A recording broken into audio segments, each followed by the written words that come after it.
Before I start, I know a lot of people come here and say, this is 100% true, etc. And half the time it seems as though they've lied. I will go to say what you're about to read is real. The events happened, and I still to this day don't understand it and do not expect you to either. Theories and possible explanations are hugely welcomed.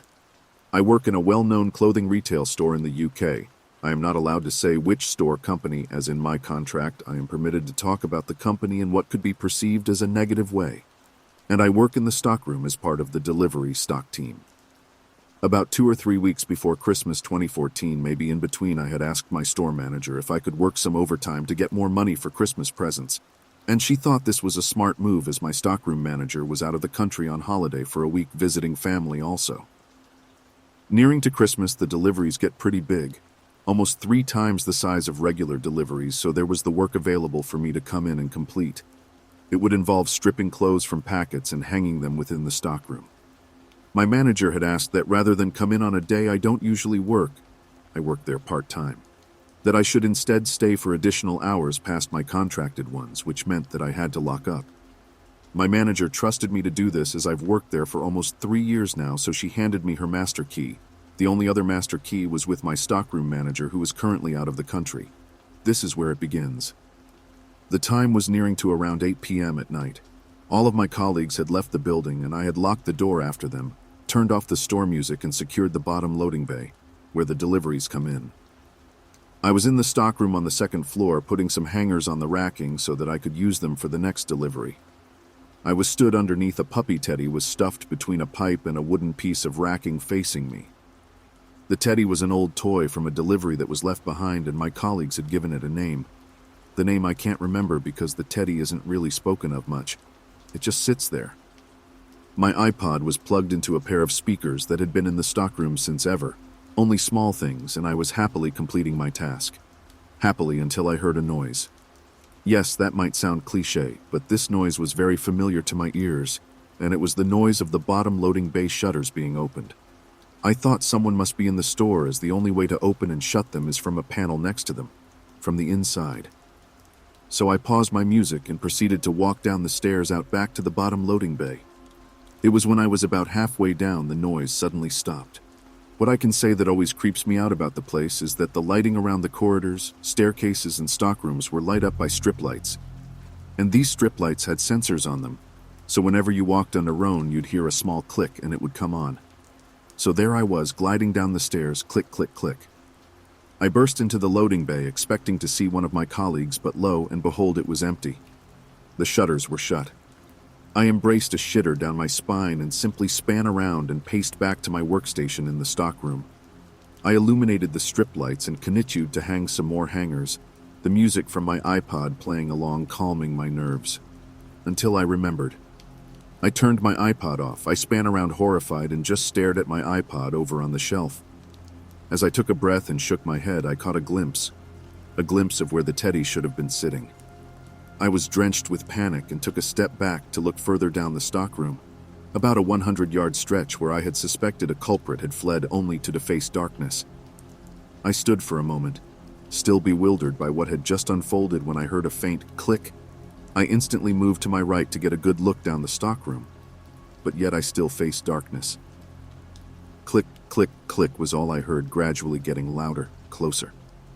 This is when Pavlov's theory kicked in and I realized no lights were switching on in sync with the click. No lights switched on at all. I turned to the door to see my only exit route, then span my head round back to be greeted with a dark figure in the distance. The figure was big, what I can only describe as perhaps a bodybuilder male. I need glasses for long-distance things, and usually only wear them in the cinema or at football games anyway. The darkness didn't help. Within his hand I could see a small object, although when the hand clutched at it I could make out that was the teddy. This is when I felt adrenaline scream run. Out of the stockroom, down the corridor, through 2 doors and to my right, straight into the ladies' toilets opposite the 2 offices. I ran straight into one of the 4 cubicles, the middle one, and locked myself in. I crouched on the toilet, crouched and shaking, partly because I'm a tall guy and partly because my heart was hammering in my ears, putting my balance off. The doors of the toilet took a while to close, slowly as they should, and listened out for anybody to be approaching. The doors shut closed, which gave me little relief, and I stopped and blinked, thinking for a moment. I wiped the sweat of my brow with my left forearm. As my head turned to meet my arm, I glanced down at the bottom of the cubicle. A face was there. A face was pulling away from underneath just as I caught a glimpse of the mouth and nose. My only description is that the teeth were black and seemed slightly bloody from a self-inflicted wound. And by the grayish skin tone and wrinkles, the person was old. I was injected with pure fear when I screamed, "Fuck off!" and kicked at the door, making it shake and slam, echoing around the walls in a thunder. I swung the door, looked back, took a deep breath, and braced myself before darting out of the toilets into the front of the store. I was charging along, prepared to attack anything to save myself from injury, yet nothing stood between me and the front door. I unlocked it with shaking hands and ran outside. I knew I had left my coat and iPod inside, but I was eager to get out. Locking the sliding doors behind me, I spanned to the shutter lock on the wall. It's located at the bottom of the wall. For this reason I am unsure of. It's always been a hassle for people. I turned the key inside the lock and the shutters were descending. The store shutters were on the inside of the store, just past the alarms, and as I crouched there, slowly watching the shutters come down, again I witnessed the figure, still holding the teddy in the middle of the shop floor. It was dark outside, and it was dark inside at this point. The shop floor lights are different and have to be switched on in the office. I closed my eyes and begged the shutter to hurry as it hit the floor, and I snatched the key away and ran down the road to the high street. My phone was in my pocket where it's always kept, so I called the police and told them what happened. I told them I believed a male had broken in. The police arrived shortly and I let them into the store. I had them escort me to the office to turn the lights on, and as I reached the office I noticed the computer was on. I told them this wasn't on before, but they sped me up to turn the lights on so that they could search the store. After touring them around the store to search, even the lift, they found nobody and told me to go home. The officers had said that they would contact my manager tomorrow. The next day I arrived at work at opening time, even though I wasn't scheduled to work. I was greeted by different officers from the night before and my store manager. We proceeded to go to the office just after my manager had opened the store and let my colleagues set up. The officers had said that they would continue a search that day and night again, and that my manager should ask for CCTV to be installed. The reason our store doesn't have cameras is because the theft rate isn't high enough to have them, apparently. We all think that's dumb. Then again, we get away with messing around sometimes. I walked to the stockroom to get my iPod and coat before leaving when one last stab of fear yanked my heart to my boots when I glared at the teddy, stuffed back into its usual space. I was allowed 2 contracted days off that week to rest. I think my manager thought I was seeing things and needed to sort myself out.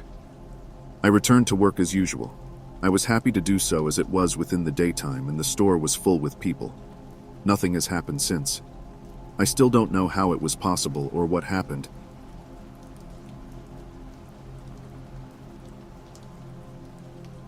A little background. I, Samantha, was an only child until the age of 10 when my mother married her current husband, Tom, and had 2 children, one 10 years younger than me and one 13 years younger.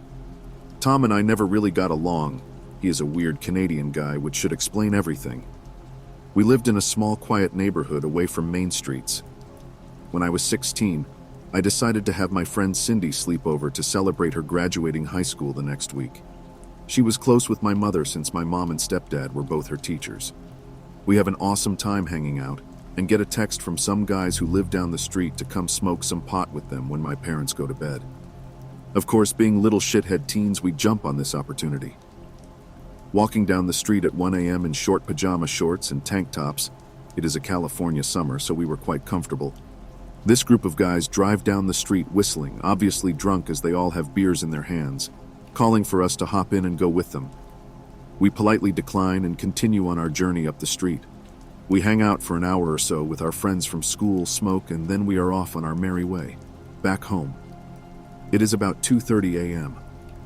As we go to turn onto my street, a small black car drives by us and stops and just sits there. Immediately I panic, thinking it is my stepdad driving my brother and sister around trying to get them to go to sleep, since he often did this. Fuck, that is Tom, what the hell? Obviously we hide, hoping he didn't confirm it was us. Tom hops out of the car laughing. He can't see us, so he hops back in the car and then slowly drives by where we are hiding, reverses, while we run from end to end of the car, crouched down. We do this for a few minutes, all the while his windows are down and he is cackling maniacally.